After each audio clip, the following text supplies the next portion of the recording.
frantic. "She's coming now." "Where did you come out?" Ron asked. "Nocturne Alley," said Hagrid grimly. "Excellent," said Fred and George together. "We've never been allowed in," said Ron enviously. 55 I should ruddy well think not, growled Hagrid. Mrs. Weasley now came galloping into view, her handbag swinging wildly in one hand, Ginny just clinging into the other. "Oh, Harry, oh, my dear, you could have been anywhere." Gasping for breath, she pulled a large clothes brush out of her bag and began sweeping off the soot Hagrid hadn't managed to beat away. Mr. Weasley took Harry's glasses, gave them a tap of his wand, and returned them, good as new.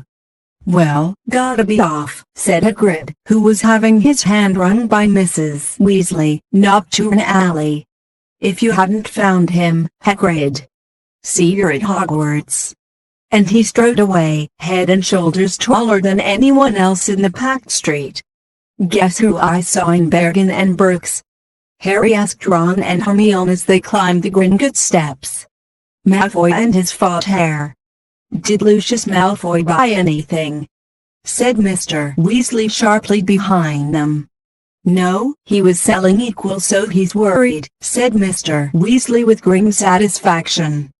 "Oh, I'd love to get Lucius Malfoy for something." "You be careful, Arthur," said Mrs. Weasley sharply as they were bowed into the bank by a goblin at the door. "That family's straw bell. Don't go biting off more than you can chew, so you don't think I'm a match for Lucius Malfoy," said Mr. Weasley indignantly, but he was distracted almost at once by the sight of Hermione's parents, who were standing nervously at the counter that ran all along the great marble hall, waiting for 5 Spittermuggles. Said Mr. Weasley delightedly. "We must have a drink. What's that you've got there?" "Oh, you're changing Muggle money. Molly, look!" He pointed excitedly at the 10-pound notes in Mr. Granger's hand. "Meet you back here," Ron said to Hermione as the Weasleys and Harry were led off to their underground vaults by another Gringotts goblin. The vaults were reached by means of small, goblin-driven carts that sped along miniature train tracks through the bank's underground tunnels. Harry enjoyed the breakneck journey down to the Weasleys' vault, but felt dreadful, far worse than he had in Nocturne Alley, when it was opened. There was a very small pile of silver sickles inside, and just one gold galleon. Mrs. Weasley felt right into the corners before sweeping the whole lot into her bag. Harry felt even worse when they reached his vault. He tried to block the contents from view as he hastily shoved handfuls of coins into a leather bag. Back outside on the marble steps, they all separated. Percy muttered vaguely about needing a new quill. Fred and George had spotted their friend from Hogwarts, Lee Jordan. Mrs. Weasley and Ginny were going to a second-hand rope shop. Mr. Weasley was insisting on taking the Grangers off to the Leaky Cauldron for a drink. "We'll all meet at Flourish and Blots in an hour to buy your school books," said Mrs. Weasley, setting off with Ginny. "And not one step down Nocturne Alley," she shouted at the twins' retreating backs. Harry, Ron, and Hermione strolled off along the winding, cobbled street. The bag of gold, silver, and bronze jangling cheerfully. 57 in Harry's pocket was clamoring to be spent, so he bought 3 large strawberry and peanut butter ice creams, which they slurped happily as they wandered up the alley, examining the fascinating shop windows. Ron gazed longingly at a full set of Chudley Cannon robes and the windows of quality Quidditch supplies until Hermione dragged them off to buy ink and parchment next door. In Gamble and Jep's Wizarding Joke Shop, they met Fred, George, and Lee Jordan, who were stocking up on Dr. Filibuster's fabulous wet start, no heat fireworks, and in a tiny junk shop full of broken wands, Lepsid brass scales, and old cloaks covered in potion stains they found Percy, deeply immersed in a small and deeply boring book called Prefects Who Gain Power. A study of Hogwarts prefects and their later careers, Ron read aloud off the back cover. "That sounds fascinating." Go away, Percy snapped.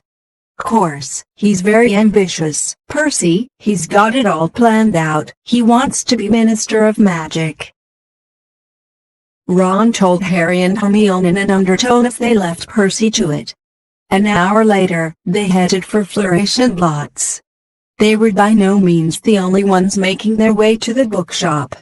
As they approached it, they saw to their surprise a large crowd jostling outside the doors, trying to get in. The reason for this was proclaimed by a large banner stretched across the upper windows. Gilderoy Lockhart will be signing copies of his autobiography Magical Me today 12:30 p.m. to 4:30 p.m. We can actually meet him. Hermione squealed. I mean, he's written almost the whole book list. The crowd seemed to be made up mostly of witches around Mrs. Weasley's age. A harassed-looking wizard stood at the door, saying, calmly, please, ladies, don't push, there, mind the books, now. Harry, Ron, and Hermione squeezed inside. A long line wound right to the back of the shop, where Gilderoy Lockhart was signing his books. They each grabbed a copy of the Standard Book of Spells, Grade 2, and sneaked up the line to where the rest of the Weasleys were standing with Mr. and Mrs. Granger. Oh, there you are, good, said Mrs. Weasley. She sounded breathless and kept patting her hair. We'll be able to see him in a minute. Gilderoy Lockhart came slowly into view, seated at a table surrounded by large pictures of his own face, all winking and flashing dazzlingly white teeth at the crowd. The real Lockhart was wearing robes of forget-me-not blue that exactly matched his eyes. His pointed wizard's hat was set at a jaunty angle on his wavy hair. A short, irritable-looking man was dancing around taking photographs with a large black camera that emitted puffs of purple smoke with every blinding flash.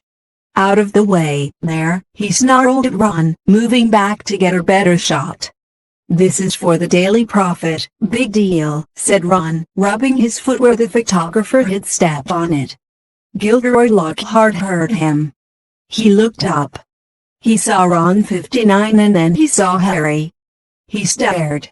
Then he leapt to his feet and positively shouted, "It can't be Harry Potter."